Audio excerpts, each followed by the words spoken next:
सातवां फेज़ बहाली प्रक्रिया में कई सारे दुविधा जो है वो उत्पन्न हो गई थी। टीचर ट्रांसफ़र का लेकर के जो मामला था वो सबसे बिग इशू था, क्योंकि इसमें 3 लाख टीचरों की ट्रांसफ़र की बात की गई थी और इसके लिए 2020 से ही मतलब इस तरह की पूरा मैनेजमेंट तैयार कर लिया गया था। सरकार के द्वारा इसमें सॉफ्टवेयर के द्वारा ट्रांसफ़र का जो एप्लीकेशन था वो लेना था, लेकिन विगत दिनों में आपने देखा होगा कि इसके लिए गवर्नमेंट की तरफ से जो तमाम डीओ हैं उनके लिए एक जीमेल आईडी क्रिएट करके और उस पर एप्लीकेशंस लेने की बात की गई थी। लेकिन कुछ लोग का कहना था कि टीचर ट्रांसफ़र से 7th फेज़ बहाली प्रक्रिया पे कोई असर नहीं पड़ने वाला है, लेकिन ऐसी बात नहीं थी।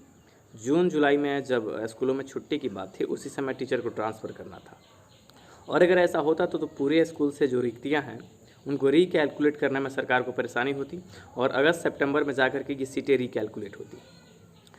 लेकिन इसी बीच सरकार ने टीचर ट्रांसफ़र को लेकर के जो प्रक्रियाएं थी उसे रोकने की बात की है और 7th फेज़ की पूरी बहाली प्रक्रिया ऑलमोस्ट जुलाई लास्ट या अगस्त फर्स्ट वीक में आपसे एप्लीकेशंस लेने की तैयारी शुरू कर दी गई है।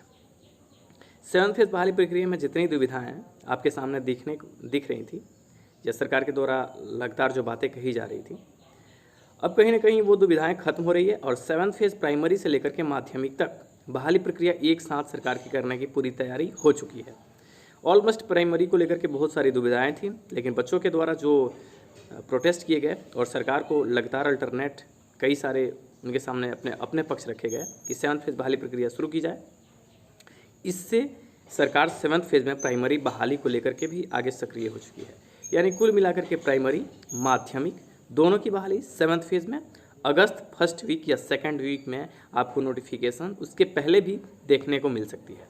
सबसे बड़ा अड़चन ट्रांसफ़र को लेकर के था। विगत हमने कई दिनों में आपसे जब भी हम रूबरू हुए हैं तो इस बात को हमने कहा है कि टीचर ट्रांसफ़र का मामला बहुत बिग इशू था और इस इशू के वजह से पूरी बहाली प्रक्रिया है वो बाधित होंगी, क्योंकि 3 लाख टीचरों का ट्रांसफ़र करना ये महज चंद शब्दों में अच्छा लगता है, लेकिन ये प्रक्रियाएं अगर होती तो बहुत लंबा खींचता और इससे डेफिनेटली बहाली प्रक्रिया जो है वो बाधित होंगी। लेकिन ये जो प्रॉब्लम है वो सॉर्ट आउट हो गया है। अब 7th फेज़ का रास्ता धीरे धीरे क्लियर हो रहा है, जितनी दुविधाएं थी वो खत्म हो रही है। आशा कर सकते हैं कि जुलाई लास्ट या अगस्त फर्स्ट वीक में आपके नोटिफिकेशन देखने को मिलेंगे। सरकार माध्यमिक स्कूलों में जितने अपग्रेड स्कूल किए थे उन्हें कोड प्रोवाइड कर दिए हैं। वहाँ पे टीचर की बहुत ज़्यादा किल्लत है, इसलिए 7th फेज़ में माध्यमिक की भी बहाली तय समय पे होगी।